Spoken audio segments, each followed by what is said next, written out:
What if you could live in a new home without a mortgage? A man in Flower Mound has done it, moved into a $300,000 house, and he only paid $16 to do it. It's a little-known Texas law, and the foreclosure mess could have him living on Easy Street, but his neighbors, well, they're less than thrilled. Channel 8's Casey Norton has this exclusive from Flower Mound. Flower Mound's Waterford Drive is lined with well-manicured $300,000 homes. So when a new neighbor moved in without the usual sale, mortgage-paying homeowners had a few questions.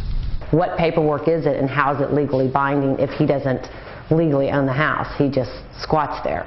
Lee Lowry and her husband told me the house down the street was in foreclosure for more than a year. The owner walked away, then the mortgage company went out of business. Apparently, that opened the door for someone to take advantage of the situation. Kenneth Robinson told us he's no squatter. He says he moved in on June 17th after months of research about a Texas law called adverse possession. This is not a normal process, but it's not a process that's not known. It's just not known to everybody. Robinson says this piece of paper gives him rights to the house. It's an online form he printed out and filed at the Denton County Courthouse for $16.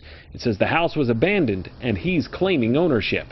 I went through, looked at it and added some things here, you know what I mean, for my own protection.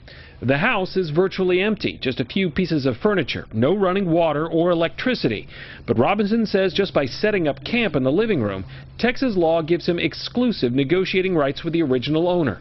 If the owner wants him out, he would have to pay off his massive mortgage debt, and the bank would have to file a complicated lawsuit.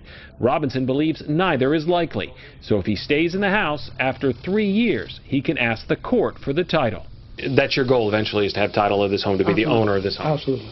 And on the record, you know what I mean? At this point, you know, since I possess it, I am the owner of the home. Robinson posted no trespassing signs after neighbors asked police to arrest him for breaking in. But Flower Mound officers say they can't remove him from the property because home ownership is a civil matter, not criminal. Lowry and her neighbors continue to look for legal ways to get him out. Or if he wants the house, buy the house like everyone else had to. Get the money, buy the house. Robinson says he's not buying anything. As far as he's concerned, the $330,000 home is already his, and he has the paperwork to prove it. Casey Norton, Channel 8 News. Now, foreclosures are down for the 6th month in a row in North Texas. August filings fell 14% compared to last year. However, something to keep in perspective, foreclosures are still 313% higher than in August of 2000.